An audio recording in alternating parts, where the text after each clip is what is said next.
Hello friends, NPS study centre में आपका स्वागत है। आज हम एनटीपीसी का और एक सेट लेके आए हैं जो ओरिजिनल पेपर का एनालिसिस करवाया रहे हैं।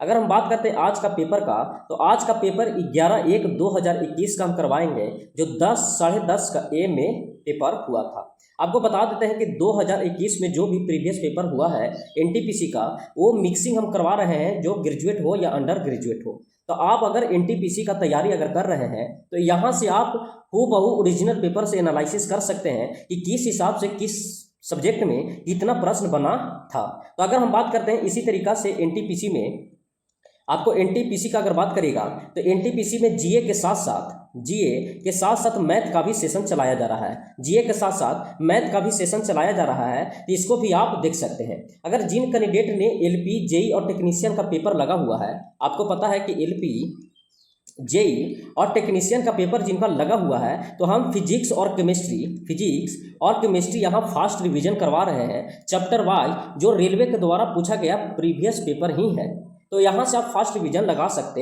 हैं। अगर इसका पीडीएफ का अगर बात करेगा कि पीडीएफ टेलीग्राम चैनल पर प्रोवाइड कर दिया जाता है। अगर आप टेलीग्राम चैनल से नहीं जुड़े हैं तो वहाँ से आप डिस्क्रिप्शन बॉक्स में लिंक लगा हुआ है, वहाँ से आप जुड़ सकते हैं। तो चलिए आज सेशन स्टार्ट करते हैं। आज का सेशन का पहला प्रश्न देखिएगा। पहला प्रश्न बोला गया है, इस प्रश्न में कहा गया है कि गीतात्मक कविता माई मदर एंड 66 किसने लिखा था? गीतात्मक कविता माई मदर एंड 66 से किसने लिखा है? तो लिखा है कमला दास ने। किसने लिखा है? तो कमला दास ने लिखा है। तो राइट आंसर हो जाएगा ऑप्शन नंबर ए। अगले प्रश्न दिखेगा, इस प्रश्न में कहा गया है कि इनमें से किसे भारतीय सिनेमा के जनक के रूप में जाना जाता है? इनमें से किसे भारतीय सिनेमा के जनक के रूप में जाना जाता है? तो दादा साहेब फाल्के को जाना जाता है। दादा साहेब फाल्के को सिनेमा के जनक के रूप में जाना जाता है। तो राइट आंसर हो जाएगा ऑप्शन नंबर 3। अगले प्रश्न देखिएगा, इस प्रश्न में बोला गया है कि कंप्यूटर के संदर्भ में, अगर हम बात करिएगा कि कंप्यूटर के संदर्भ में किस स्टोरेज डिवाइस से डेटा प्राप्त करने या किसी परिधीय इकाई को से डेटा प्राप्त करने के लिए किया गया समय के रूप में जाना जाता है? बोला है कि कंप्यूटर के संदर्भ में किसी स्टोरेज डिवाइस से डेटा प्राप्त करने या किसी परिधीय इकाई से डेटा प्राप्त करने के लिए लिया गया समय को हम क्या कहते हैं? तो लिया गया समय को एक्सेस टाइम कहते हैं। क्या कहते हैं? तो एक्सेस टाइम कहते हैं। अगर बात करेगा कंप्यूटर का, तो कंप्यूटर का जनक किसे कहा जाता है? तो कंप्यूटर का जनक कहा जाता है चार्ल्स बेबेज को कहा जाता है। अगर हम बात करते हैं कंप्यूटर में, तो आपको पता है कि कंप्यूटर में इनपुट और आउटपुट पूछ लिया जाता है। कंप्यूटर में इनपुट और आउटपुट पूछ लिया जाता है। इनपुट में याद रखेगा कि कीबोर्ड के साथ याद रखेगा स्कैनर, और स्कैनर के बाद याद रखेगा माउस।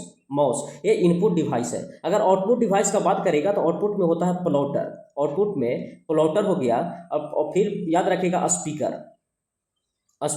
तो दो चीज याद रखेगा, प्लॉटर हो गया, स्पीकर हो गया, और इनपुट में हो गया कीबोर्ड, स्कैनर और माउस। वो क्या किस में काम करता है? तो इनपुट डिवाइस में काम करता है। तो राइट आंसर हो जाएगा ऑप्शन नंबर 2। अगले प्रश्न देखिएगा, इस प्रश्न में कहा गया है, इस प्रश्न में बोला है कि अंतरराज्यीय विवादों में समन्वय के लिए भारत के संविधान के निम्नलिखित में से किस अनुच्छेद के तहत एक अंतरराज्य परिषद का गठन किया गया है? बोला है कि अंतरराज्य विवादों में समन्वय के लिए भारत के संविधान के निम्नलिखित में से किस अनुच्छेद के तहत एक अंतरराज्य परिषद का गठन किया गया है? तो अंतरराज्य परिषद का गठन किया गया है अनुच्छेद नंबर कितना? तो 263 के तहत एक अंतरराज्य परिषद का गठन किया गया है। अगर 19 का बात करेगा तो 19 में आपको स्वतंत्रता का अधिकार दिया गया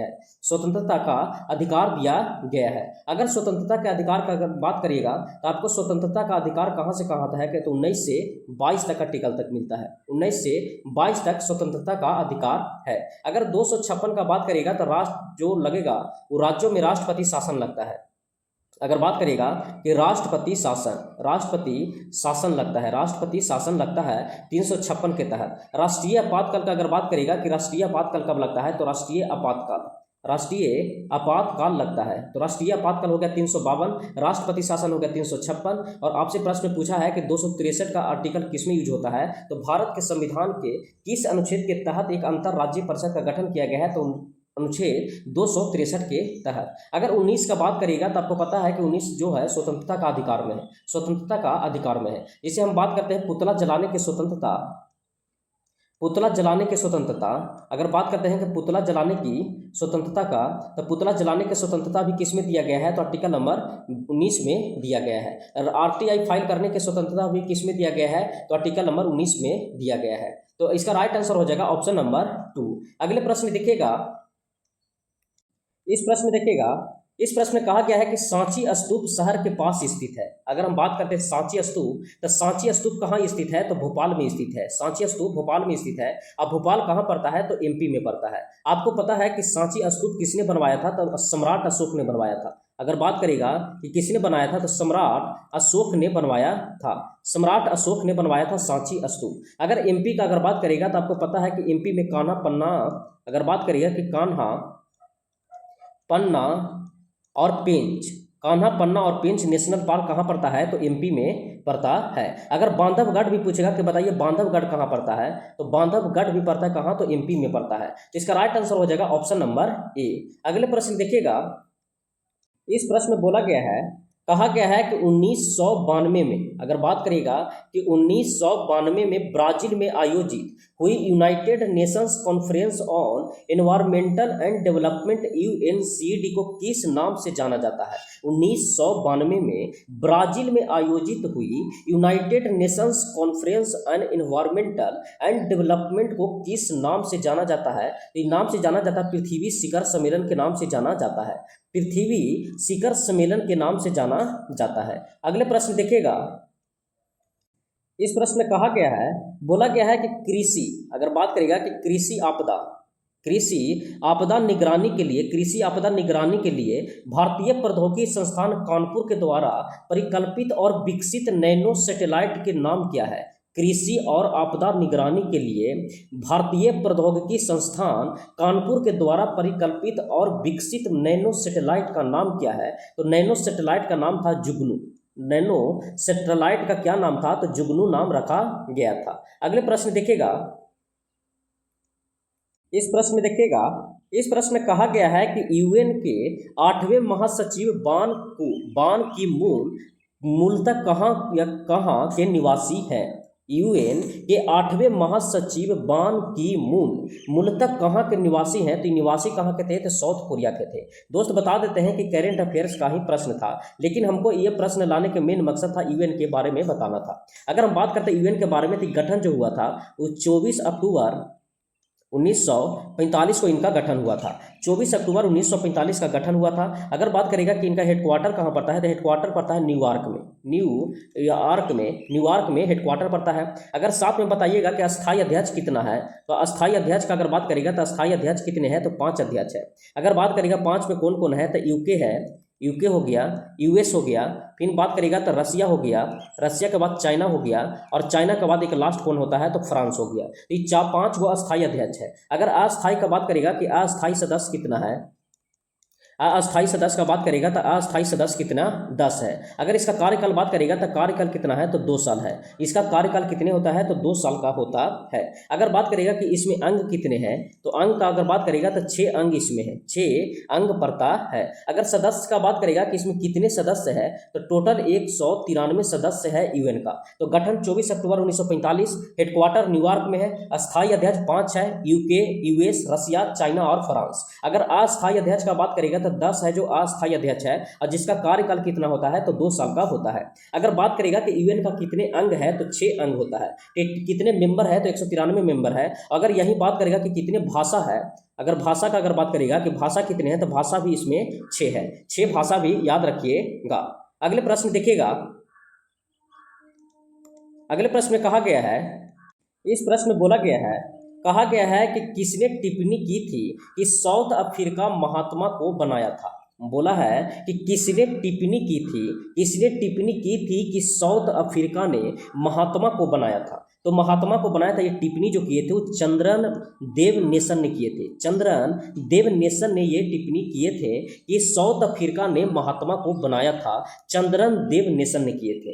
अगर हम बात करते हैं महात्मा गांधी के बारे में, तो महात्मा गांधी का अगर बात करेगा तो नेटाल इंडियन कांग्रेस की स्थापना कौन किए थे? तो महात्मा गांधी ने किए थे। हिंद स्वराज किसने लिखे थे? कि हिंद स्वराज का अगर बात करेगा, हिंद स्वराज किसने लिखे थे? तो हिंद स्वराज भी किसने लिखे थे? तो महात्मा गांधी ने लिखे थे। अगर महात्मा गांधी का अगर बात करेगा तो महात्मा गांधी भारत कब लौटे थे? तो आपको पता है कि 1915 में भारत लौटे थे। 1915 में ये भारत लौटे थे साउथ अफ्रीका से। अगर बात करेगा महात्मा गांधी का, तो महात्मा गांधी ने चंपारण सत्याग्रह 1917 में भी भाग लिए थे। चंपारण सत्याग्रह 1917 में भाग लिए थे। अगर चंपारण सत्याग्रह का बात करेगा तो महात्मा गांधी को बुलाए थे कौन? तो राजकुमार शुक्ला बुलाए थे। राजकुमार शुक्ला बुलाए थे। तो चंपारण सत्याग्रह में बुलाए थे कौन? तो राजकुमार शुक्ला। और ये 3 कटिया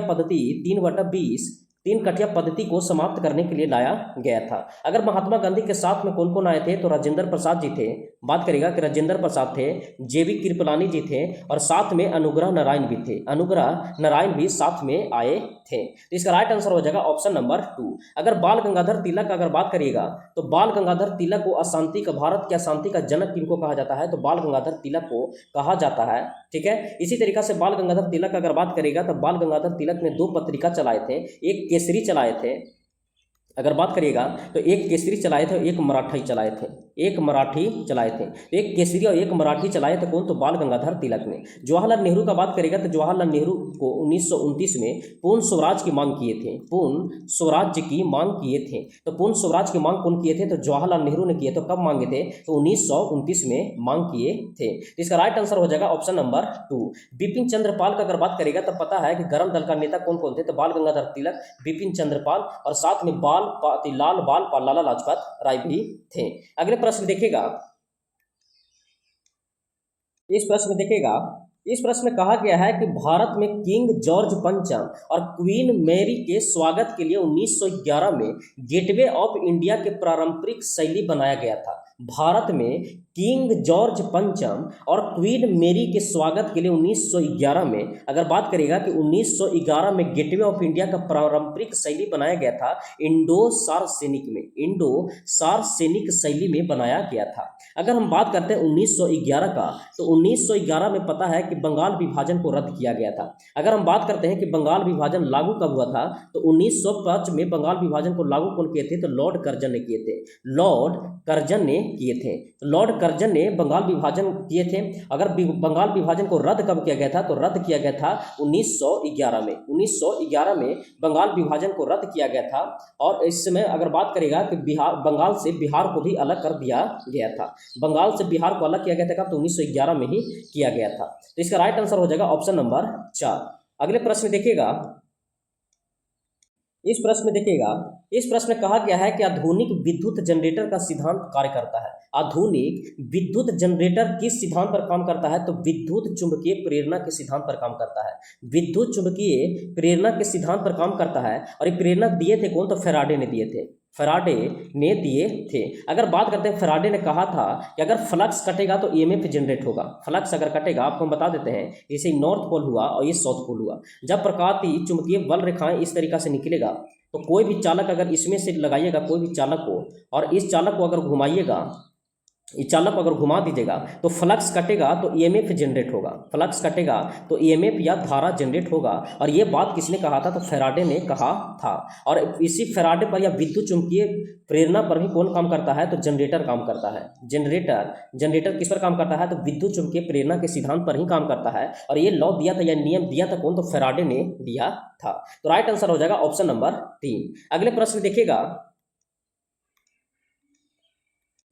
इस प्रश्न में बोला गया है कहा गया है कि गुजरात में स्थित जूनागढ़ की गिरनार पहाड़ियां आमों के किस्म के लिए प्रसिद्ध है। मतलब गुजरात में स्थित जूनागढ़ की गिरनार पहाड़ियां किस आम के लिए प्रसिद्ध है? तो केसर आमों के लिए प्रसिद्ध है। जूनागढ़ में गिरनार पहाड़ियां जो है वो किसके लिए प्रसिद्ध है? तो केसर के लिए प्रसिद्ध है। आपको पता है कि गिरनार जो है वो शेर के लिए भी जाना जाता है। गुजरात को गिरनार नेशनल पार्क किसके लिए जाना जाता है? तो शेर के लिए जाना जाता है। तो राइट आंसर हो जाएगा ऑप्शन नंबर ए, केसर के आमों के किस्म के लिए प्रसिद्ध है। अगले प्रश्न देखिएगा, प्रश्न में कहा गया है, बोला गया है कि कौन सी ई शॉपिंग वेबसाइट नहीं है? बोला है कि कौन सी है जो ई शॉपिंग वेबसाइट नहीं है? तो ट्विटर है जो ई शॉपिंग वेबसाइट नहीं है।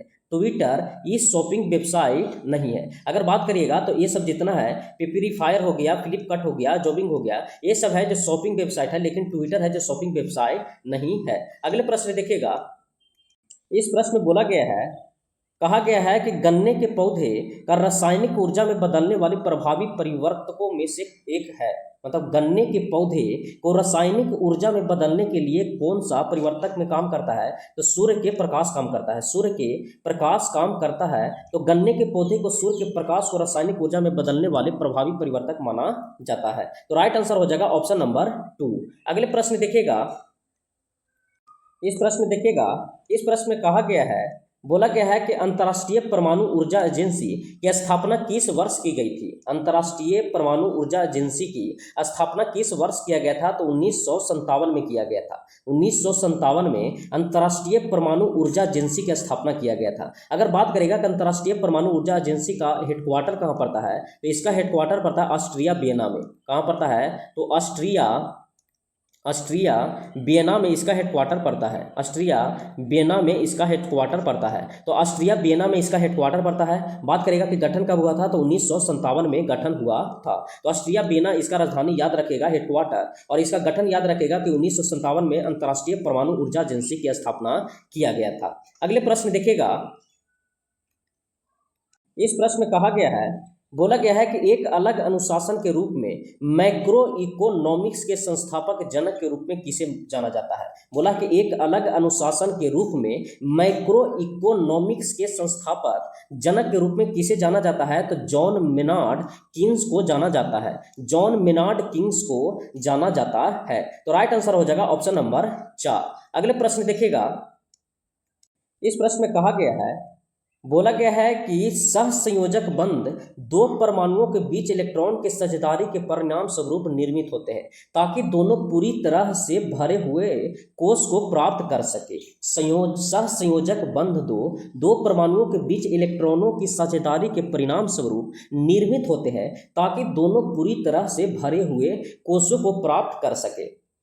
अगर हम बात करते हैं तो इसका राइट आंसर हो जाएगा ऑप्शन नंबर ए या ऑप्शन नंबर 1 ब्राह्मण कोष। अगर हम बात करते हैं ब्राह्मण कोष का, तो ब्राह्मण कोष से ही साझेदारी किया जाता है। अगर हम सहसंयोजक का अगर बात करते हैं तो सहसंयोजक है जो क्या करता है? तो गठबंधन करता है या क्या करता है? इलेक्ट्रॉनों की साझेदारी करता है। तो ब्राह्मण कोष से अगर हम बात करते हैं ब्राह्मण कोष के बारे में, तो यहाँ से आपसे प्रश्न पूछा जाता है संयोजी इलेक्ट्रॉन के बारे में कि बताइए कि संयोजी इलेक्ट्रॉन बताइए और संयोजकता बताइए। संयोजकता बताइए। तो संयोजी इलेक्ट्रॉन और संयोजकता के बारे में हम बता देते हैं कि जैसे लीजिएगा, मानते हैं कि हम सोडियम ले लिए, तो सोडियम का परमाणु संख्या कितना होता है? तो 11 होता है। तो परमाणु संख्या जब 11 होता है तो इसकी संयोजी इलेक्ट्रॉन निकालेगा तो इलेक्ट्रॉनिक विन्यास इसका 2, 8 और 1 होता है। तो ये बताइए कि कितने कक्षा में आवर्त में जाएगा? तो तीसरे आवर्त में जाएगा। और ये बताइए कि ब्राह्मण कक्षा को ही हम संयोजी इलेक्ट्रॉन कहते हैं। तो ब्राह्मण कक्षा में संयोजी इलेक्ट्रॉन कितना हो गया? तो 1 हो गया। अगर ब्राह्मण कक्षा में संयोजी इलेक्ट्रॉन का अगर बात करेगा तो कितना हुआ? 1 हुआ। फिर ये भी आपको पता है कि अगर ब्राह्मण कक्षा में 1 इलेक्ट्रॉन आ जाए, 2 इलेक्ट्रॉन आ जाए और 3 इलेक्ट्रॉन आ जाए तो यही होता है संयोजी इलेक्ट्रॉन और यही कहला जाता है संयोजकता भी।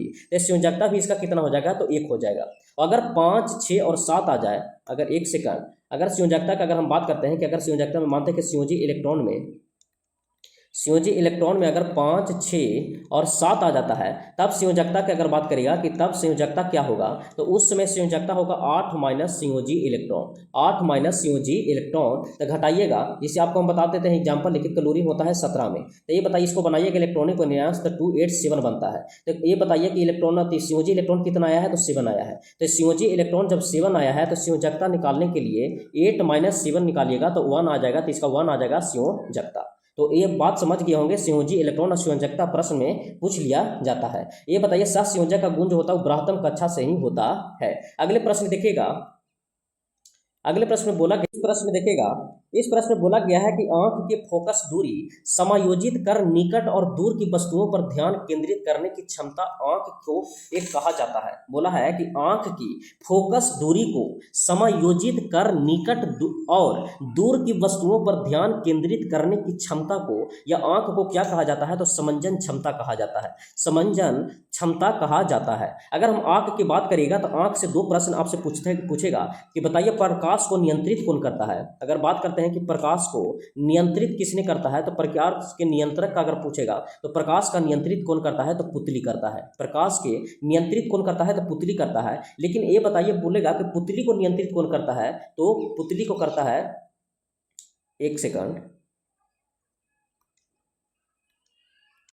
देखिएगा, हम बताएं कि प्रकाश की अगर बात करिएगा कि प्रकाश को नियंत्रित कौन करता है, नियंत्रित, तो हम बताएं कि प्रकाश को नियंत्रित कौन करता है, तो पुतली करता है, पुतली करता है। लेकिन पुतली को नियंत्रित कौन करता है, तो परितारिका करता है, परितारिका करता है। तो ये बताइए कि पुतली को नियंत्रित करता है परितारिका और प्रकाश को नियंत्रित कौन करता है, तो पुतली करता है। सबसे ज्यादा अपवर्तनांक कहाँ होता है, अपवर्तन का नियम सबसे ज्यादा कहाँ होता है, अपवर्तन आंखों में सबसे ज्यादा कहाँ होता है, तो कॉर्निया पर होता है। याद रखिएगा सबसे ज्यादा अपवर्तन कहाँ देखने को मिलता है, तो कॉर्निया पर देखने को मिलता है। प्रकाश को नियंत्रित कौन करता है, तो पुतली करता है। और ये बताइए पुतली को नियंत्रित कौन करता है, तो परितारिका करता है। तो यहाँ राइट आंसर हो जाएगा ऑप्शन नंबर 3। अगले प्रश्न देखिएगा, इस प्रश्न में कहा गया है, बोला गया है कि प्रथम गोलमेज सम्मेलन कब शुरू हुआ था। प्रथम गोलमेज सम्मेलन हुआ था नवंबर 1930 में। प्रथम गोलमेज सम्मेलन कब शुरू हुआ था, तो नवंबर 1930 में हुआ था। अगर हम बात करते हैं कि ये तो हो गया प्रथम का, ये बताइए द्वितीय कब हुआ था, तो द्वितीय हुआ था 1932 में।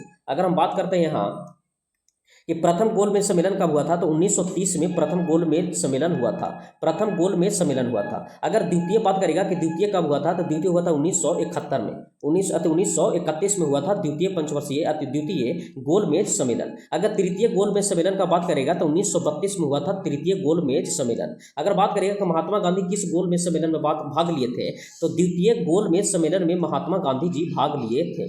लेकिन प्रश्न ये भी बन सकता है कि बताइए तीनों गोलमेज सम्मेलन में किसने भाग लिए थे। अगर हम बात करते हैं कि तीनों गोलमेज सम्मेलन का, कि तीनों गोलमेज सम्मेलन में किसने भाग लिए थे, तो बी.आर. अम्बेडकर जी भाग लिए थे, बी.आर. अम्बेडकर जी भाग लिए थे। तो बी.आर. अम्बेडकर जी तीनों गोलमेज सम्मेलन में भाग लिए थे। द्वितीय गोलमेज सम्मेलन में भाग कौन लिए थे, तो महात्मा गांधी जी लिए थे। तो आपसे प्रश्न में बोला कि गोलमेज सम्मेलन स्टार्ट कब हुआ था, तो स्टार्ट हुआ था नवंबर 1930 में, नवंबर 1930 में स्टार्ट हुआ था। अगले प्रश्न देखिएगा,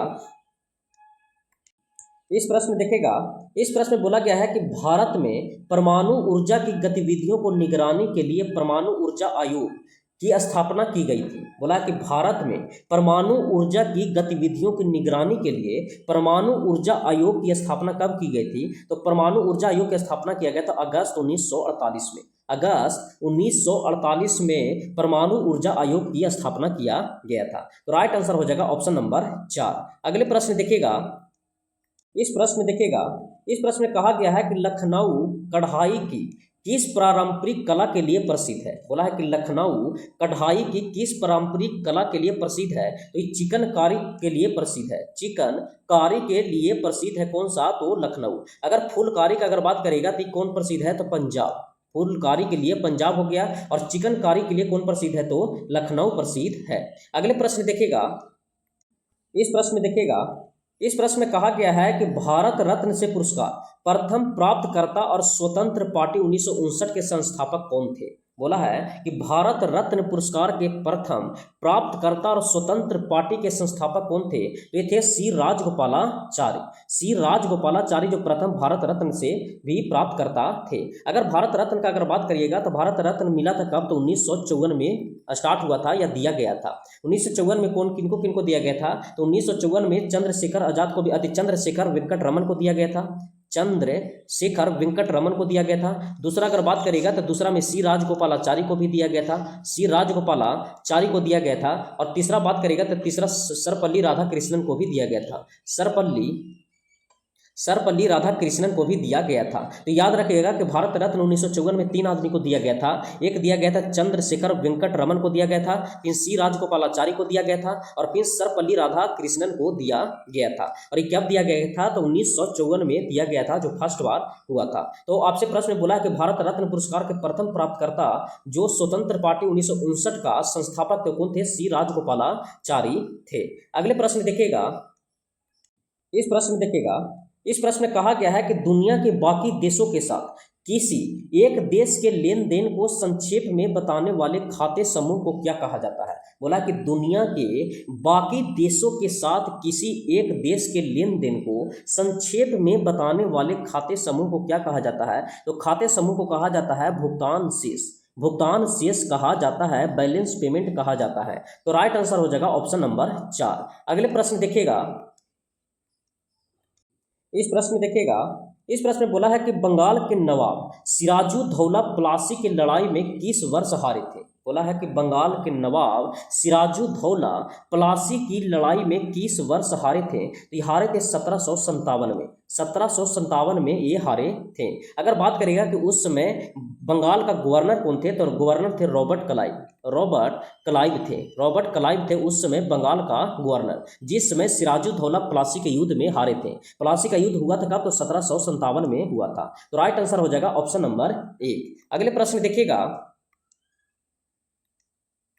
इस प्रश्न में कहा गया है कि किसान की त्वचा को कीटनाशकों के प्रभाव से बचाने के लिए द्वारा एक टॉपिकल जेल विकसित किया गया है। बोला है कि किसानों की त्वचा को कीटनाशकों के प्रभाव से बचाने के लिए द्वारा एक टॉपिकल जेल विकसित किया गया है। तो कौन सा विकसित किया गया है? तो विकसित किया गया स्टेम सेल विज्ञान और पुनर्योजित चिकित्सा स्थान, स्टेम सेल विज्ञान और पुनर्योजी चिकित्सा स्थान विकसित किया गया है। तो राइट आंसर हो जाएगा ऑप्शन नंबर 3। अगले प्रश्न देखिएगा,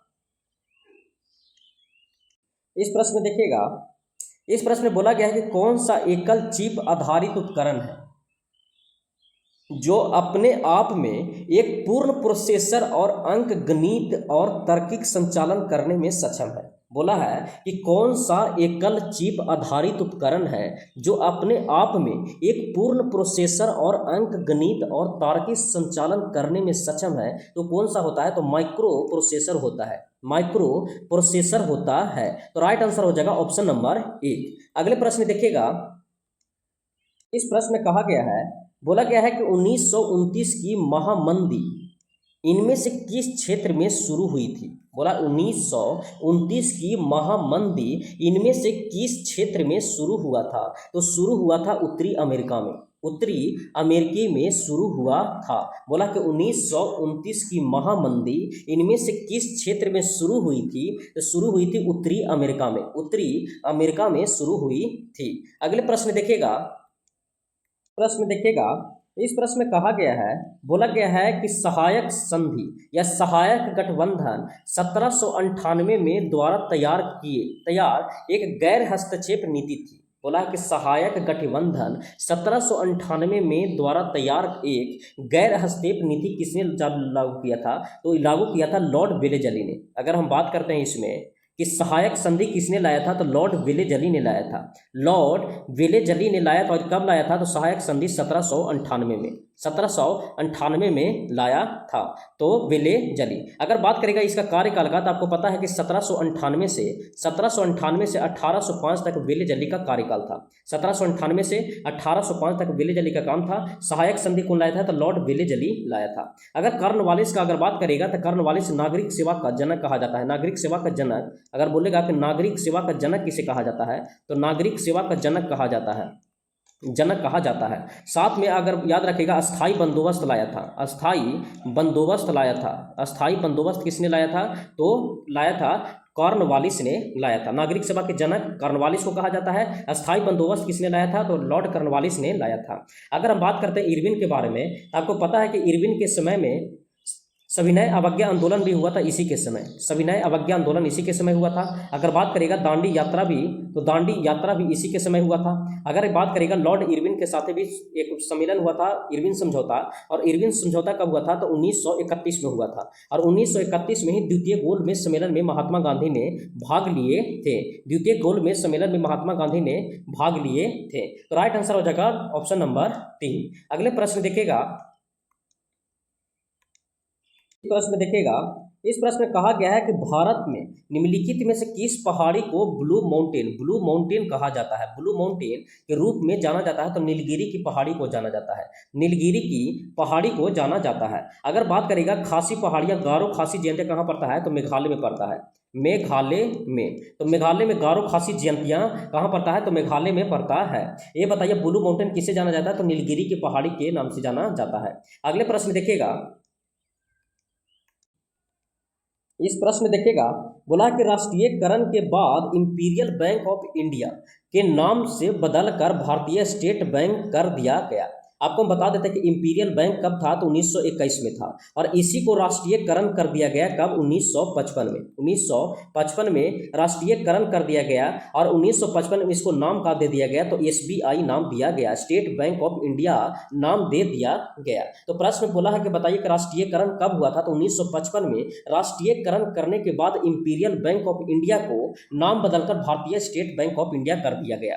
अगर बात करें कि 1921 में इसका नाम क्या था, तो 1921 में इंपीरियल बैंक ऑफ इंडिया नाम था। 1921 में क्या नाम था, तो इंपीरियल बैंक ऑफ इंडिया नाम था। और 1921 के बाद राष्ट्रीयकरण कब हुआ था, तो 1955 में हुआ। तो राष्ट्रीयकरण कब हुआ, तो 1955 में हुआ, और इसको नाम क्या रख दिया गया, तो एसबीआई बैंक रख दिया गया, स्टेट बैंक ऑफ इंडिया। तो कब हुआ था राष्ट्रीयकरण, तो 1955 में राष्ट्रीयकरण हुआ था। अगले प्रश्न देखिएगा, इस प्रश्न में देखिएगा, बोला गया है कि छत्तीसगढ़, उत्तराखंड और झारखंड राज्यों का गठन कब हुआ था। छत्तीसगढ़, उत्तराखंड और झारखंड राज्यों का गठन कब हुआ था, ये गठन हुआ था 2000 में। ये गठन कब हुआ था, तो 2000 में छत्तीसगढ़, उत्तराखंड और झारखंड का अलग किया गया था, या राज्यों का गठन किया गया था। तो राइट आंसर हो जाएगा ऑप्शन नंबर 4। अगले प्रश्न देखिएगा, इस प्रश्न में देखिएगा, इस प्रश्न में कहा गया है कि मिट्टी का तेल लालटेन की बत्ती में इनमें से किस गुण के कारण ऊपर चढ़ता है। मिट्टी का तेल लालटेन की बत्ती में इनमें से किस गुण के कारण ऊपर चढ़ता है, तो किसी तत्व के कारण चढ़ता है। अगर बात करिएगा कि किस गुण के साथ ऊपर चढ़ता है, तो केसी तत्व के कारण ऊपर चढ़ता है। किसमें, तो तेल है जो लालटेन की बत्ती से जो ऊपर चढ़ता है, वो केसी तत्व के कारण चढ़ता है। अगर विसरण का बात करेगा तो उच्च सांद्रता से, अगर बात करिएगा कि उच्च सांद्रता से निम्न सांद्रता की ओर गमन करता है, निम्न सांद्रता की ओर गमन करता है। अगर बात करेगा प्रसारण के, तो प्रसारण है जो निम्न सांद्रता